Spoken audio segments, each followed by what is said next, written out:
My name is Jeremy Wade, biologist and freshwater detective. I've spent years trying to make sense of deadly encounters in lakes and rivers, identifying not only the perpetrators, This is the fish that is responsible for killing people. but also their true intentions. These were fish used to grabbing morsels in the water. Now, from a sun-kissed paradise, come perplexing stories of attacks. The teeth is sharp. The question is, what is causing the damage?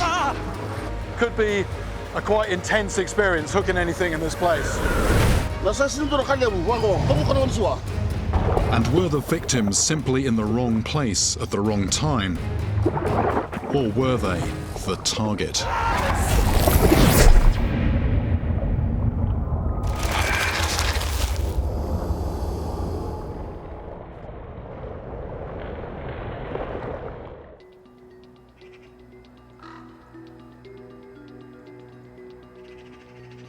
For more than 30 years, my search for freshwater killers has been a continental affair.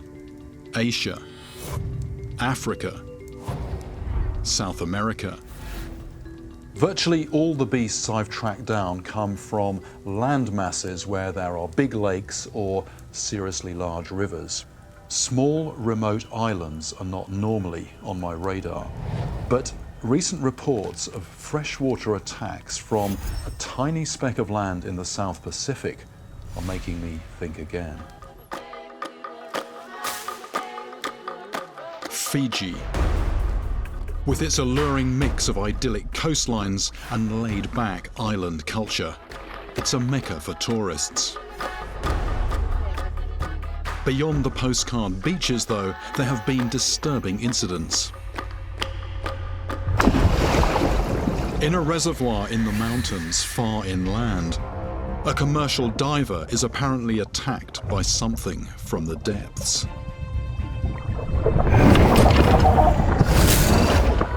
They say that when his body is found, his face is covered with strange circular abrasions. Because of this, some locals blame an octopus, but this makes absolutely no sense in fresh water. A bit more digging revealed a second, equally mysterious death. Nearer the coast, Amanasi Naituyunga, one of Fiji's top young rugby players, is training with teammates on the banks of a river. When they decide to swim across, the water is calm. But inexplicably, Amanasi vanishes, and his body is never found. By all accounts, he was a strong swimmer, and everybody else had crossed without a problem, but in an instant, he just disappeared. These two tragedies are by no means isolated incidents. There appear to be multiple cases of people being attacked in fresh water. From the other side of the world, there's no way of telling whether or not all these stories are connected. Which means it's time to head to the South Pacific to find out what's causing trouble in paradise. Fiji is made up of well over 300 islands. But the stories that have brought me here come from just one, Viti Levu. The population is a mixture of indigenous islanders and the descendants of labourers brought in from India during British colonial rule. I need to get an idea of what fish could be stalking the rivers. But not surprisingly, most fishermen are catching their fish out at sea. And what you call it, what, balloon fish? Yeah, Yeah. balloon. It's a very tasty fish. Very tasty, yeah. Yeah, just like chicken.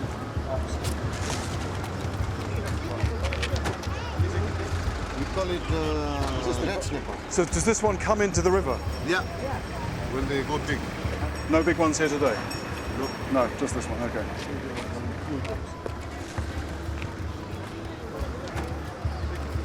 Okay to have a look at these? Yeah. You don't have to be a professor of biology to work out that that's a predatory fish. Big eyes, teeth. This is a Spanish mackerel, so like the mackerel that I'm familiar with, only scaled up somewhat. None of the marine fish I've seen so far seems like a plausible suspect behind a freshwater attack. The stingray, is that from the sea or from a river? This from the mangrove. In Colombia, I encountered a stingray big enough to pull someone under the water. These ones are too small to take down a human. Is there any of these fish from the river or everything from the sea? The black one there, that's the freshwater one. Okay. I recognize these as tilapia.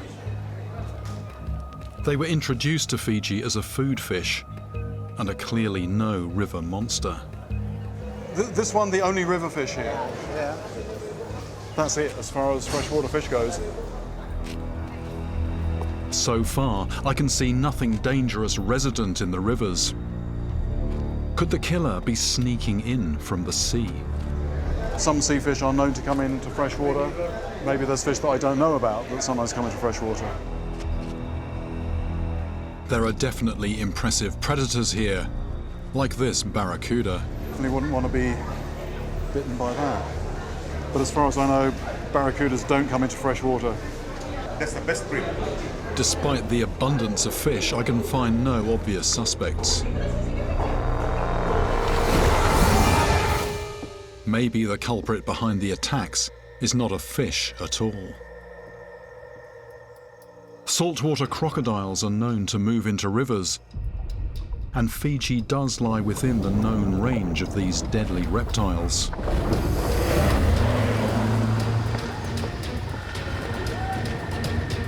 In Sinkatoka, close to where rugby player Amanasi mysteriously vanished, I pay a visit to the police station. Sergeant Mesu knows about Amanasi's disappearance, but it's not the only one. Have there been other cases in the river? Yes. Recent incident is two ladies, they went into the river to dive for this water mussel. According to the policeman, these two women were gathering freshwater mussels from the riverbed to sell at the market. Then, just like Amanasi, one of the women simply disappears without a sound. But this time, a corpse washes up. After 3 days, then we managed to recover the body, yeah? With all bruises and marks. Do you have any idea what might have caused them? I could not tell you, Okay. but we do have shark. And they come up the river? Yeah, come up. The only man-eating shark that swims up rivers is the bull shark. But anyone grabbed by a shark, or for that matter a crocodile, would surely scream and create a disturbance before going down.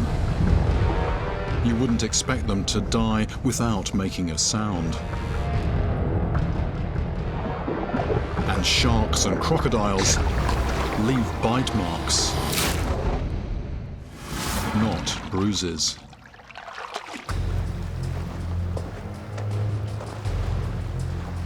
With little to go on, I'm eager to get a line in the water. And where better to start than at the river mouth where Amanasi disappeared and the woman's body was found. Today, the river is anything but calm. Fiji's cyclone season is cranking up. The bait seems to be holding about 100 yards out. I keep feeling these strong pulls on the line, but they're slow pulls. Eventually they release, and I think that's just the surge of the water. So what I'm waiting for is something that pulls, but which actually feels as if it's something alive that's got hold of the bait.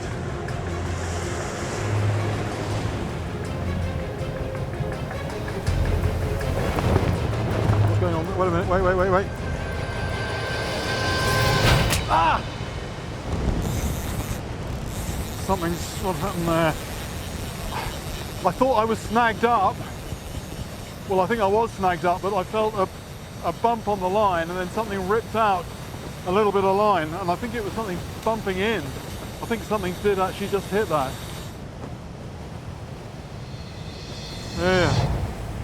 So something took that bait, and then the main line just cut on something out there. It felt fairly sizable. Whatever grabbed my bait was in mid-channel, about 40 yards from the bank. To target this deeper water more effectively and circumvent the waves, I need to get out on a boat. Despite the worsening weather, a fisherman named John agrees to take me back out towards the river mouth. He's fished here before and will have some idea of what could be lurking in the water. So what fish do you find at the river mouth? Trevally and bull shark. They grow quite big. Yeah, oh, really big. And some of them are really aggressive too. Sharks are off my suspect list as there were no bite marks on the victim's body. But this other fish has me intrigued. The giant trevally, what kind of size do they get caught at the river mouth? Oh, really big. So they come right inside the They river? come right inside in the incoming tide and they go out.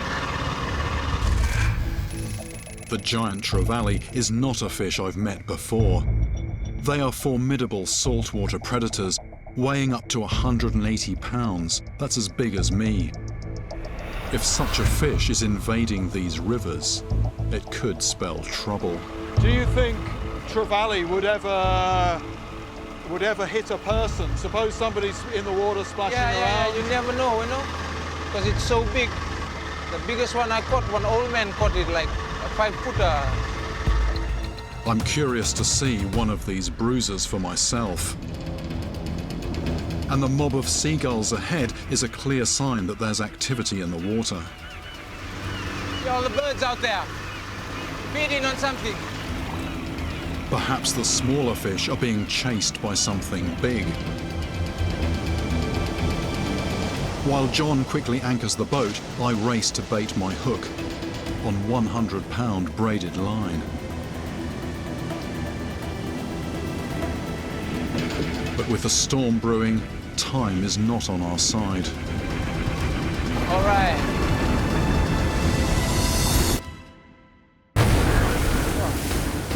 And when our mooring snaps, We've lost our anchor. I'm forced to retreat. Okay.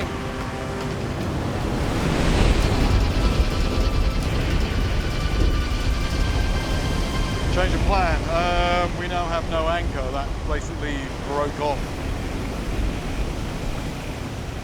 In the relative calm inside the river mouth, I can finally start fishing. But I know there are rocks down there which could snag my tackle. This is the main line here. That's very strong wire, very strong leader.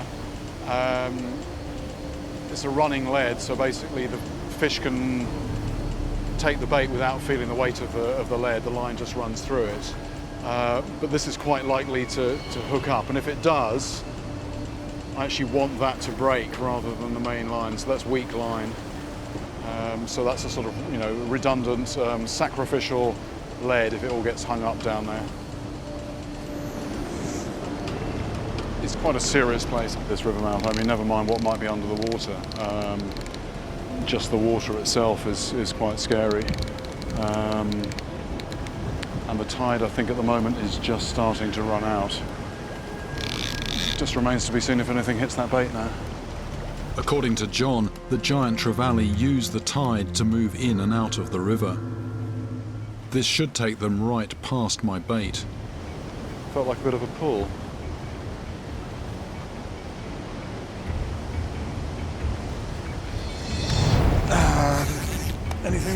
think so. Something's had a go at that, but it's only really got the corner of the bait. It hasn't taken the whole thing.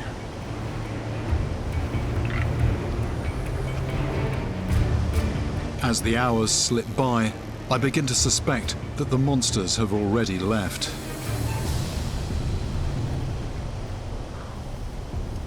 I get the feeling that what little activity there was has kind of tailed off. But more than that, I get this feeling that I'm using possibly the wrong approach, even though I have had some contact, and I'm thinking I want to try something that mimics a live fish in order to trigger that predatory strike. And the other thing is, I like the look of that water out there, but as I've already seen, this boat isn't really up to that water. So I think two things: I need a bigger boat, and I need a different approach.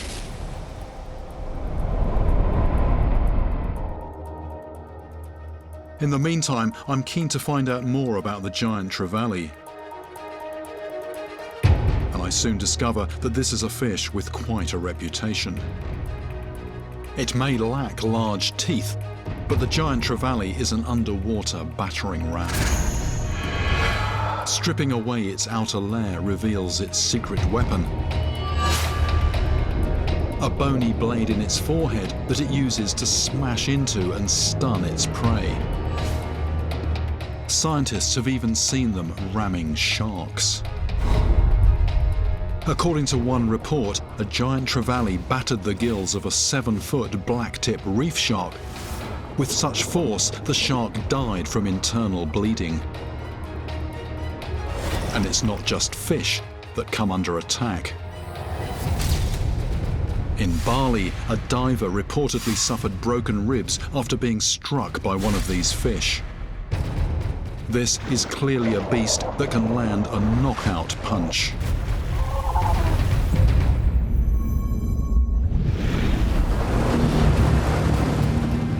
Although they have been spotted up rivers, my best chance of seeing one of these bruisers is just 100 yards offshore, on the coral reef. The place where I'm most likely to see one is actually right on the edge of the reef. So where the shallow water plunges away into deeper water. You can imagine those predators down below, looking up through the clear water, ready to nail something. Fishing over coral, though, is an angler's nightmare. Lines are so easily cut on these jagged edges. Anything that hits in that place is going to instantly try and head for the refuge of the reef. So I'm going to have to hang on to keep anything out of all that sharp coral. So it could be a quite intense experience hooking anything in this place. To provoke a strike from any lurking predator, I'm using a brightly coloured lure that imitates a bait fish.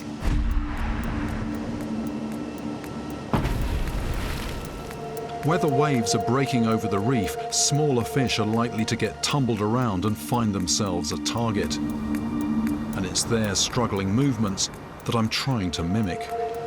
This is actually really tiring physical fishing.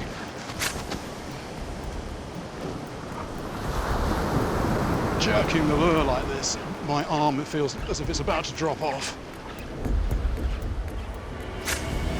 I launch cast after cast into the surf. Suddenly, I feel the bait coming under attack. Yeah.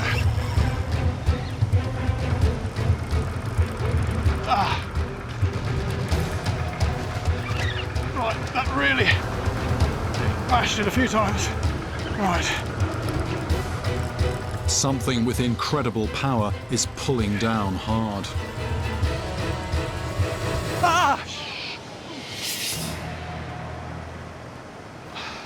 Right, it's gone. And the risk here is always it's going to cut something on the reef. Although we've pulled a long way off, but it was down, it was pulling down. Let's see what's happened. That felt like a good fish. Felt like a good fish. Yeah. That's what the reef does. There's quite a bit of abrasion here as well. I mean, the thing is, this fluorocarbon stands up to a certain amount of abrasion, but when there's a sharp edge, And we seem to be in quite good deep water here, but there was obviously something down there. And so I'm now thinking I should have held it harder, but then if you hold harder, then maybe something gives. But whatever that was a strong, powerful fish, and it was a predator. And it was a fish that hit that lure a few times before actually taking it.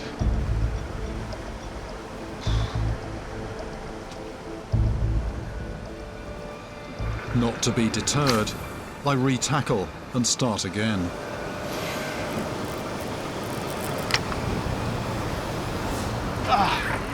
Right. And something grabs with such power, it almost pulls me out of the boat. So I'm just trying to get clear of the motors. There we go. I saw that fish take. I saw it take. Oh. This time I have the reel's drag wound up even tighter, but it makes for an even more intense, exhausting fight. Right, let's try and get some line in. I'm hoping it's clear of all coral. And what I'm doing now, I'm just almost heart attack material. Ah, there were several hits. It wasn't as if it was a clean take. It was a knock, a hit.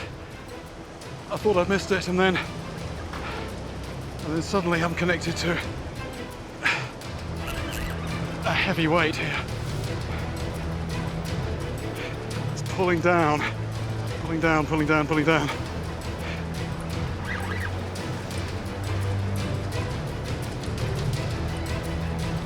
Here it is, coming to the surface. There's the leader. It's a giant trevally. There it is, first big one. Pound for pound, this is one of the most powerful fish in the sea.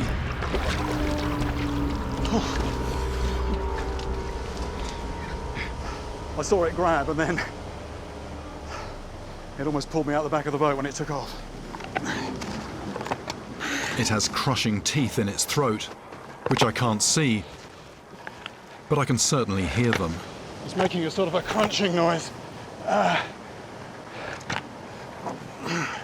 They don't have particularly big teeth, but they are very predatory.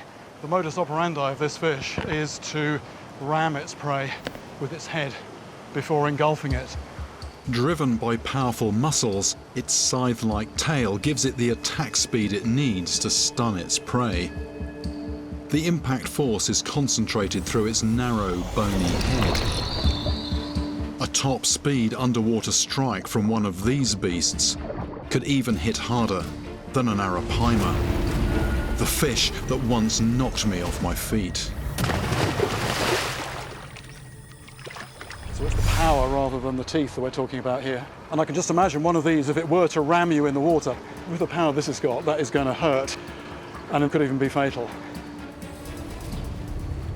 Giant trevally probably attack sharks out of self-defense when they feel under threat.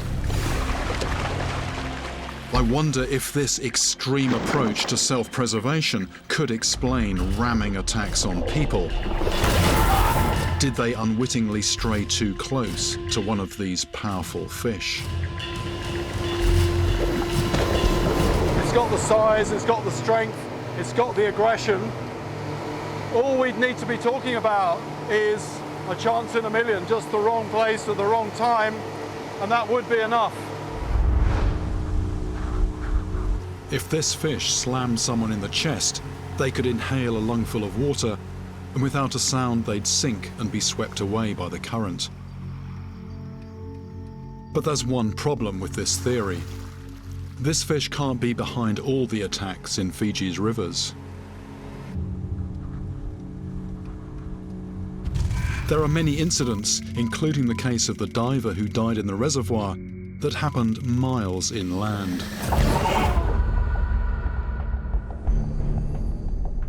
These attacks in the mountainous heartland are way beyond the reach of a giant trevally. Lurking in these remote Highland waters, there must be something else.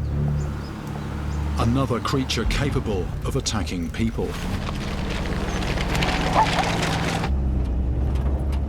This sparsely populated interior is a world away from the palm trees and postcard beaches of the coast. It wasn't long ago when these jungles were home to cannibals, who regularly cooked and ate their enemies.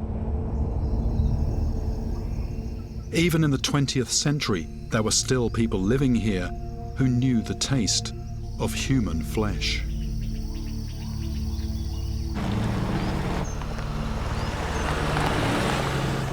"4 hours in from the coast, and I finally arrive at the reservoir where the diver died. The Monosavu Dam was built in the 1980s to supply a hydroelectric power plant. Today, except for a few maintenance staff and security guards, this place is a near ghost town. These are the abandoned huts of the men who constructed the dam.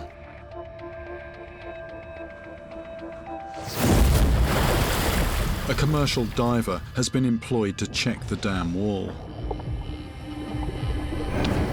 When his body is found, his face is covered with mysterious circular marks, leading some perplexed locals to suggest the culprit is an octopus.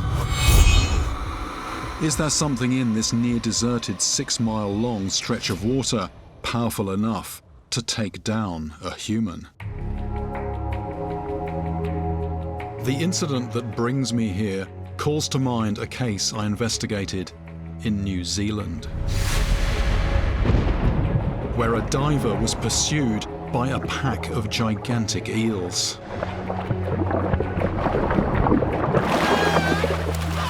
Further investigation revealed the long-fin eel to be a bold beast with an aggressive attitude. Ah! Look at that! Look at that! Look at that! Look at that! Look at that! Ah!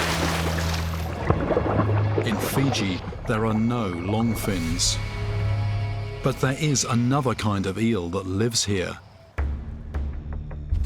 The marbled eel is a mysterious beast, little studied by science.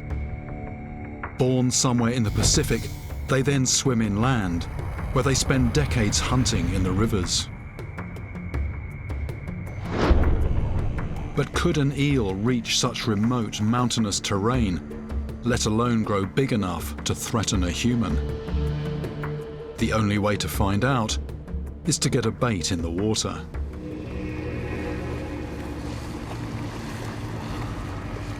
I begin my search for a prime fishing spot. It's quite spooky here.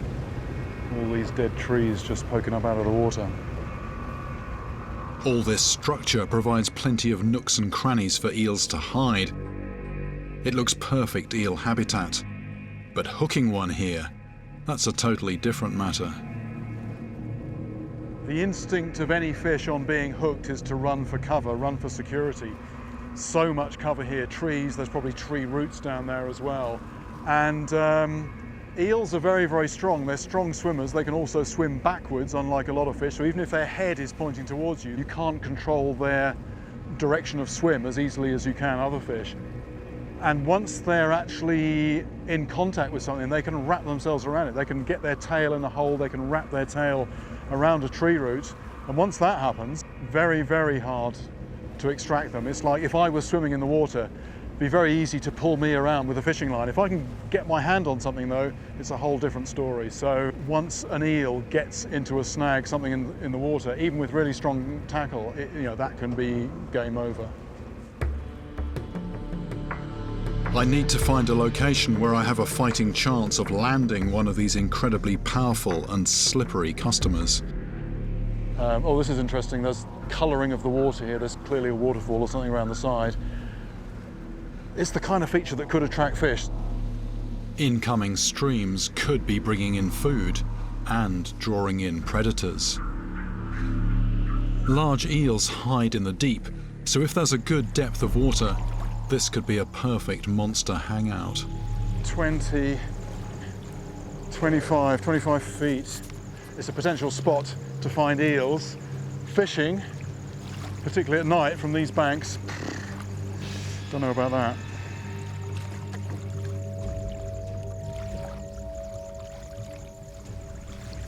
Oh, this is promising. This is promising. Oh, oh. End of this line is 50 feet. We've got more than 50 feet of water. These loose rocks are going to give lots of hidey holes for eels, and that bank there is absolutely fishable. Yeah, this place is very interesting. Lots of fish, small fish in the margin. Loads, loads, loads. This is good. Eels use their incredible sense of smell to find food, and a pungent bait of smoked sausage and fresh liver will quickly create an enticing cloud of scent. Smells good to me.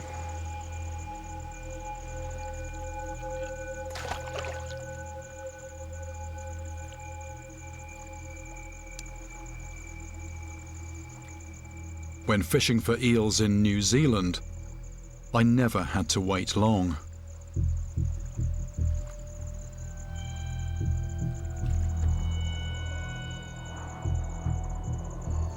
But here, 6 hours drip by without even a twitch on the line.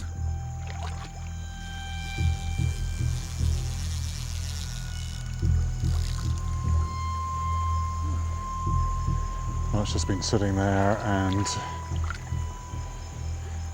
some small fish might have nibbled at that, but nothing's taken it as such. I reset a strong-smelling bait for the night shift. Many eels are nocturnal hunters. But still, this beast remains in the shadows.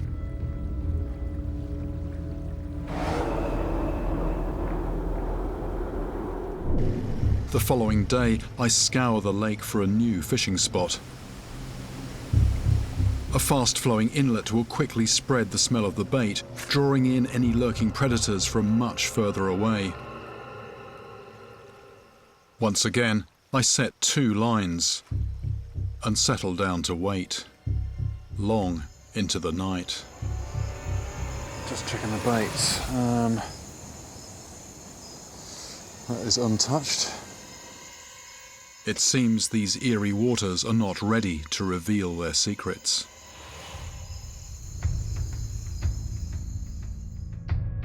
This deserted 6-mile-long reservoir could be home to monster eels. But having failed to find any, I have to consider other possibilities. So far, the only freshwater fish I've seen in Fiji is the tilapia, introduced here in the 1950s.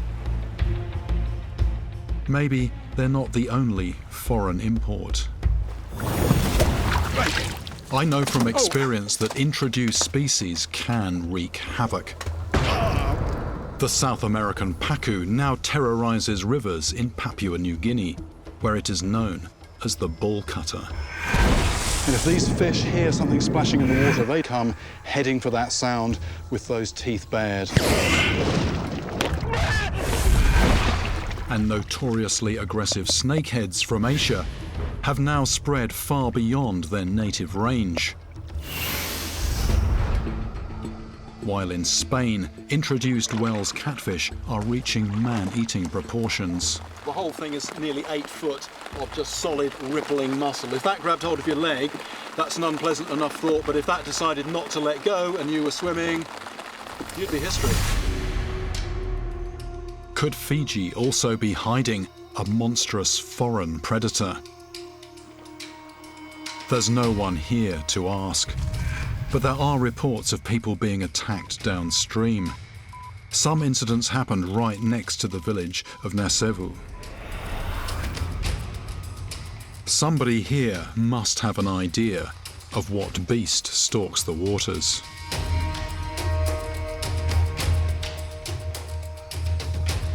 Few outsiders ever venture this far off the beaten track, and English isn't widely spoken. But I'm eventually directed to the chief's wife, Carolina. I've heard some stories about something in the river biting people. One man go and have a fishing line, and then the tail don't want to come. So the line is stuck. It's hard, eh? Yep. And then they dive. Before he can free his hook, something strikes him hard in the stomach. It was a bad bite. It's a bad bite. Before disappearing into the murk. But this is no one-off attack. Any other story here? European girl was traveling on the bush. She was part of a team competing in an eco-challenge, an expedition race running through dense jungle. And they cross the stream and they bite the leg.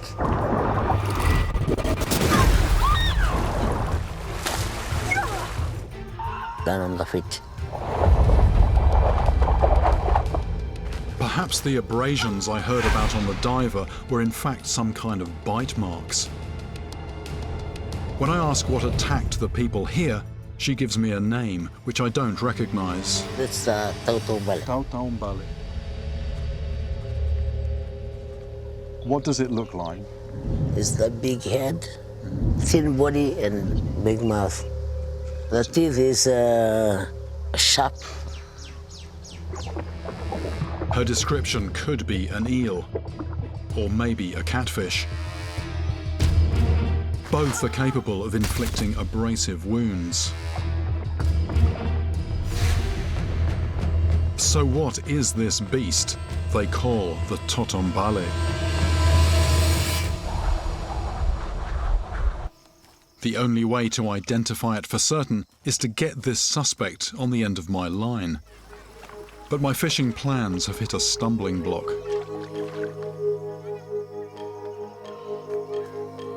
Near traditional villages, the rivers are protected by the community. No outsider can fish here without permission from the chief.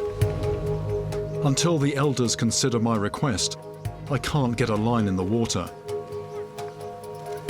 Yet word of my interest in the Totombale is spreading.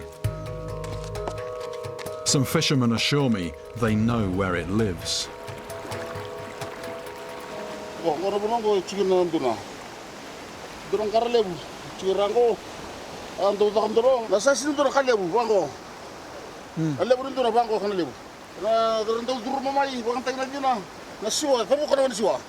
Cut the line.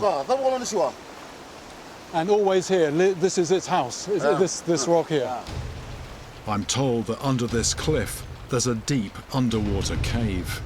It's a perfect place just to sit and wait for food coming down the current, and it sounds like they've hooked something big here, but it just breaks the line. They've seen it down here, and it feels like a really good positive lead. It's a prime spot for something big. But hooking this monster without the chief's blessing is strictly forbidden. However, there's nothing stopping me from attempting a face-to-face encounter. My best bet of actually seeing this thing is to confront it under the water. With no scuba gear, I can only last underwater as long as I can hold my breath, about a minute at the most in these conditions. The cave entrance is 7 feet down. I just hope I see the creature before it sees me.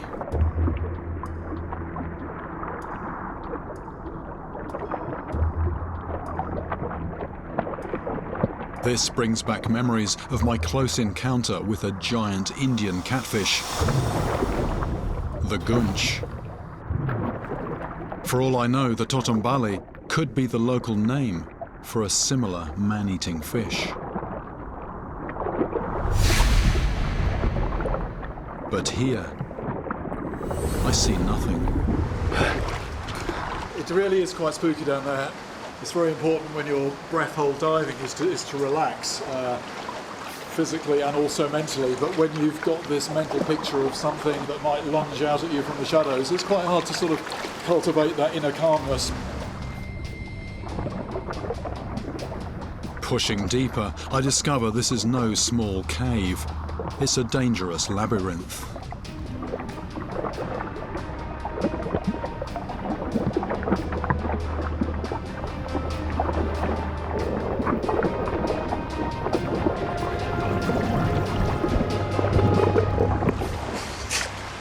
No, there's no actual back to the cave. There's boulders which then just fall away into another space.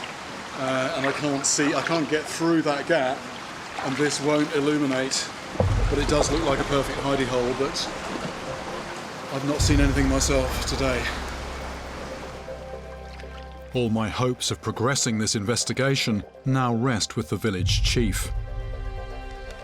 The elders are considering my request to fish in their river.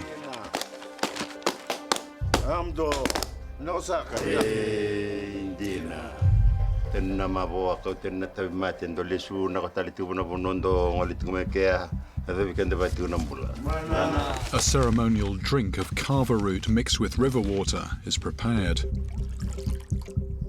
It's time for me to prove my worth by downing a bowl of this bitter, intoxicating concoction.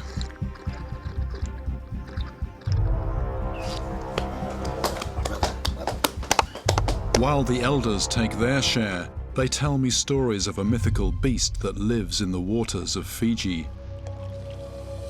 A spirit that haunts the deep, but which will rise up and wreak revenge if its world is disrupted. The description of this beast sounds eerily familiar. Thin body,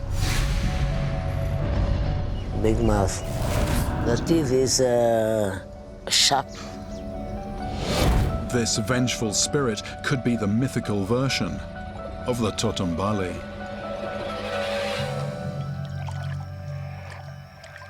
With the ritual complete, I'm given the permission I've been hoping for.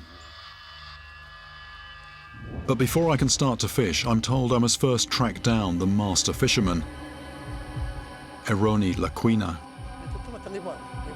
10 years ago, up in the reservoir, Eroni speared a huge fish.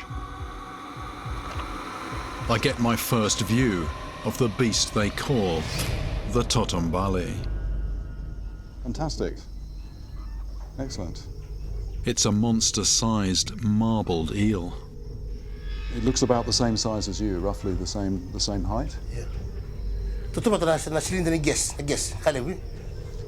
One thing I can't see very clearly there, it looks quite a big mouth. What are the teeth like? Are they sharp teeth? Is it a powerful jaw?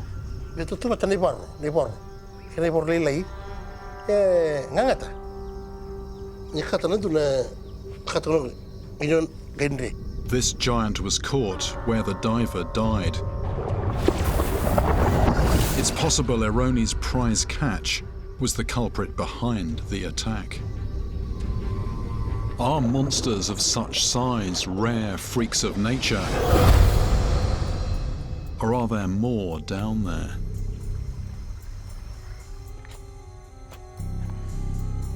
There's only one way to find out.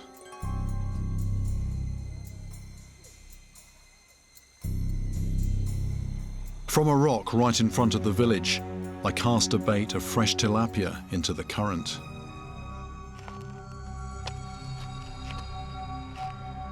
Yet again, the uneventful hours slip away. And I start to wonder if this near mythical fish will ever reveal itself. The day slides into night, until finally, the sound I've been waiting for. Something's on. Something's on.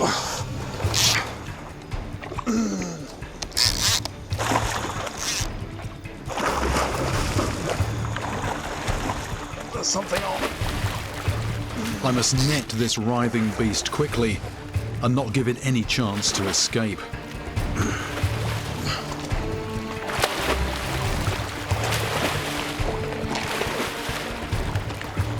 Is it in the net? No, it's not. Now it is. Now it is.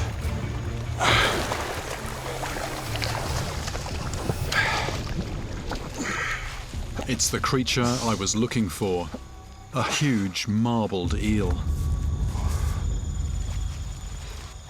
I think it's 20 with the net, roughly. 52 inches. 14.5 inches girth. I have the proof I was after. There are large, powerful eels here in the river. What I'm trying to do is not grip it too tight, because with eels, if you fight them, they fight back. This fish has really given me the runaround. A lot of work to get one of these on the bank, and finally here I am, middle of the night, covered in slime, and I finally have it.